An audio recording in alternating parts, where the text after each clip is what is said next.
Thomas the tank engine wouldn't stop being a nuisance. Night after night, he kept the other engines awake. "I'm tired of pushing coaches. I want to see the world." The other engines didn't take much notice, for Thomas was a little engine with a long tongue.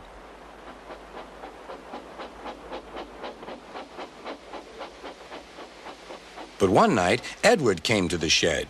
He was a kind little engine and felt sorry for Thomas. "I've got some freight cars to take home tomorrow. If you take them instead of me, I'll push coaches in the yard." "Thank you," said Thomas. "That will be nice." Next morning, Edward and Thomas asked their drivers, and when they said yes, Thomas ran off happily to find freight cars.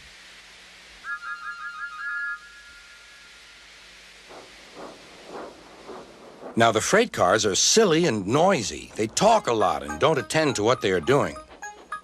And I'm sorry to say, they play tricks on an engine who is not used to them. Edward knew all about the freight cars. He warned Thomas to be careful, but Thomas was too excited to listen.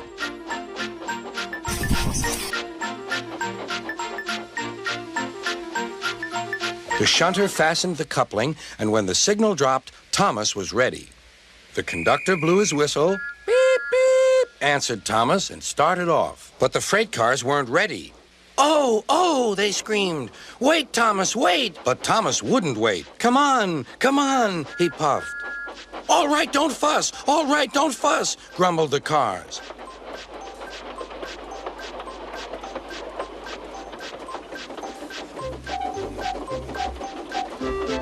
Thomas began going faster and faster. "Whoosh!" he whistled as he rushed through Henry's tunnel.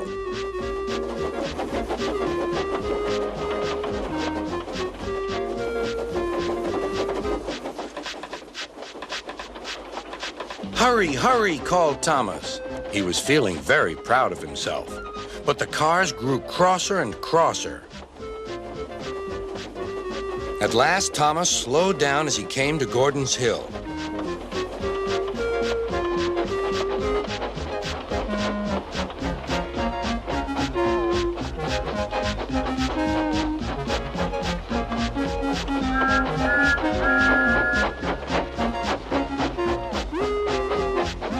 "Steady now, steady," warned the driver as they reached the top.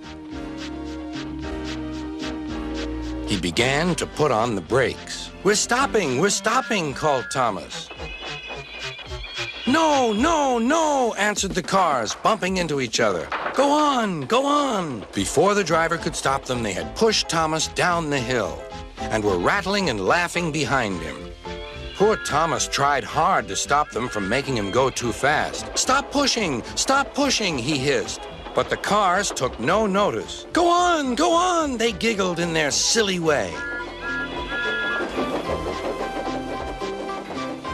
"There's the station. Oh, dear, what shall I do?" cried Thomas. They rattled straight through and swerved into the goods yard. Thomas shut his eyes. "I must stop." When he opened his eyes, he saw he had stopped just in front of the buffers. There, watching him, was Sir Topham Hatt. "What are you doing here, Thomas?" he asked. "I've brought Edward's freight cars," Thomas answered. "Why did you come so fast?" "I didn't mean to. I was pushed," said Thomas.